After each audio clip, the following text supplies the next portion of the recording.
Assalamualaikum warahmatullahi wabarakatuh. Halo teman-teman, perkenalkan nama saya Kurnia Dwi Lestari. Saya dari UTUPJJ Surakarta, NIM 857899633. Pada kesempatan ini, saya akan mempresentasikan praktikum mengenai sistem pencernaan makanan pada manusia.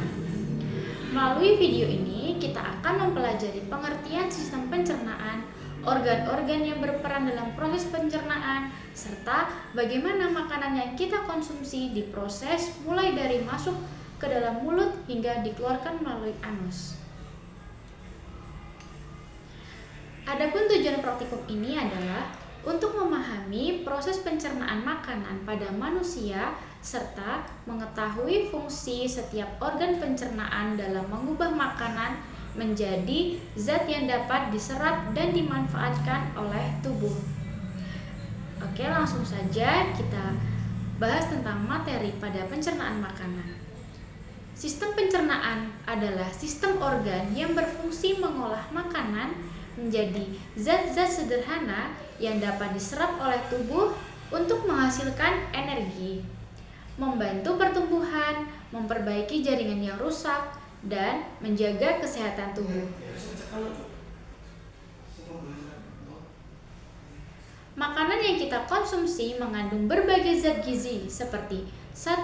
Karbohidrat sebagai sumber energi utama, ada protein untuk pertumbuhan dan perbaikan sel tubuh, ada lemak sebagai cadangan energi dan perlindungan organ tubuh, ada vitamin dan mineral yang membantu berbagai proses metabolisme. Yang terakhir ada air yang memiliki peran dalam menjaga keseimbangan tubuh. Proses pencernaan makanan terdiri dari dua jenis, yaitu pencernaan mekanik. Pencernaan mekanik itu adalah proses penghancuran makanan menjadi bagian-bagian yang lebih kecil tanpa mengubah susunan kimianya. Contoh, mengunyah makanan menggunakan gigi, gerakan otot lambung yang mengaduk makanan. Yang kedua ada pencernaan kimiawi. Pencernaan kimiawi adalah proses pemecahan makanan dengan bantuan enzim sehingga menjadi molekul yang lebih sederhana dan mudah diserap oleh tubuh. Contohnya ada 1. Enzim amilase yang memecah karbohidrat, yang kedua enzim pepsin memecah protein, yang ketiga enzim lipase memecah lemak. Sistem pencernaan manusia terdiri atas 1. Mulut, faring, kerongkongan atau esofagus, yang keempat ada lambung, usus halus, usus besar, rektum, yang terakhir yaitu anus. Adapun organ pencernaan tambahan pada manusia, yang pertama ada kelenjar ludah, ada hati, kantung empedu, dan juga yang terakhir ada pankreas. Organ-organ tersebut bekerja sama untuk mengolah makanan sehingga zat gizinya dapat dimanfaatkan oleh tubuh. Nah, sekarang kita akan membahas secara rinci perjalanan makanan dalam tubuh manusia. Yang pertama, pada mulut, proses pencernaan itu sendiri dimulai dari mulut. Di dalam mulut sendiri terdapat gigi, lidah, dan juga kelenjar ludah. Fungsi dari gigi sendiri untuk menghancurkan makanan secara mekanik. Gigi juga ada beberapa jenis. Yang pertama gigi seri untuk memotong makanan, ada gigi taring untuk merobek makanan, dan yang terakhir ada gigi geraham untuk mengunyah makanan dan menghaluskan makanan. Yang kedua, ada fungsi lidah.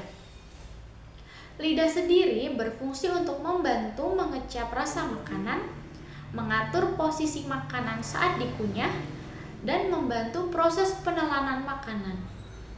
Yang terakhir yaitu ada air liur. Air liur itu diproduksi oleh kelenjar ludah dan mengandung enzim amilase dan petialin. Enzim ini berfungsi untuk mengubah karbohidrat atau amilum menjadi gula yang lebih sederhana, yaitu maltosa. Nah, setelah makanan dikunyah dan bercampur dengan air liur, terbentuklah gumpalan makanan yang disebut bolus. Bolus kemudian didorong menuju faring untuk ditelan. Nah, kemudian faring sendiri merupakan persimpangan antara saluran pernafasan dan juga saluran pencernaan. Ketika kita menelan, terdapat katup yang disebut epiglotis. Epiglotis akan menutup saluran pernapasan sehingga makanan tidak masuk ke trakea atau saluran nafas. Makanan kemudian diarahkan menuju kerongkongan. Nah, pada kerongkongan sendiri atau esofagus itu merupakan saluran sepanjang sekitar 25 cm yang menghubungkan faring dengan lambung. Di dalam kerongkongan terjadi gerakan yang disebut dengan gerakan peristaltik. Gerak peristaltik adalah gerakan meremas dan mendorong yang dilakukan oleh otot dinding kerongkongan. Gerakan ini membantu makanan bergerak menuju lambung. Meskipun seseorang sedang berbaring, proses ini berlangsung sekitar 6-10 detik. Kemudian pada lambung sendiri, setelah melewati kerongkongan, makanan masuk ke dalam lambung. Lambung sendiri merupakan organ yang berbentuk kantong yang terletak pada kiri atas rongga perut. Di dalam lambung terjadi pencernaan mekanik dan juga kimiawi. Nah, pencernaan mekanik di lambung berkontraksi dan mengaduk makanan sehingga menjadi lebih halus. Kemudian pencernaan kimiawi di lambung menghasilkan getah lambung yang mengandung asam klorida atau HCl yang berfungsi untuk membunuh kuman yang masuk bersama makanan, mengaktifkan enzim pepsin. Yang terakhir yaitu menciptakan suasana asam dalam lambung. Yang kedua ada enzim pepsin, memiliki fungsi memecah protein menjadi pepton. Dan ada juga enzim renin, terutama aktif pada bayi untuk mengumpalkan protein susu. Makanan yang telah tercampur dengan getah lambung berubah menjadi bubur makanan yang disebut chymus atau chyme. Chymus kemudian masuk ke usus halus melalui katup pylorus. Nah, pada usus halus merupakan tempat utama pencernaan makanan dan penyerapan zat makanan. Panjang usus halus sendiri sekitar 6 hingga 7 meter. Usus halus sendiri terdiri dari 3 bagian. Yang pertama, ada duodenum atau usus 12 jari. Pada bagian ini, chymus bercampur dengan cairan dari pankreas dan juga empedu. Cairan empedu diproduksi oleh hati dan disimpan di kantung empedu yang berfungsi untuk mengemulsikan lemak menjadi butiran kecil agar mudah dicerna. Pada enzim dari pankreas itu terdiri dari 3 amilase yang berfungsi untuk memecah karbohidrat, tripsin memecah protein menjadi peptida, lipase memecah lemak menjadi asam lemak, dan gliserol. Yang kedua ada jejunum atau usus kosong. Pada bagian ini proses pencernaan berlanjut sehingga zat makanan menjadi lebih sederhana. Yang ketiga ada ileum atau usus penyerapan. Di bagian ileum terjadi penyerapan zat makanan. Dinding halus memiliki tonjolan kecil yang disebut villi dan mikrofili. Villi sendiri memperluas permukaan penyerapan sehingga zat gizi dapat diserap secara maksimal. Kemudian ada usus besar. Sisa makanan yang tidak tercerna masuk ke usus besar. Usus besar terdiri atas 3, yaitu yang pertama cecum, yang kedua kolon, yang ketiga ada rektum.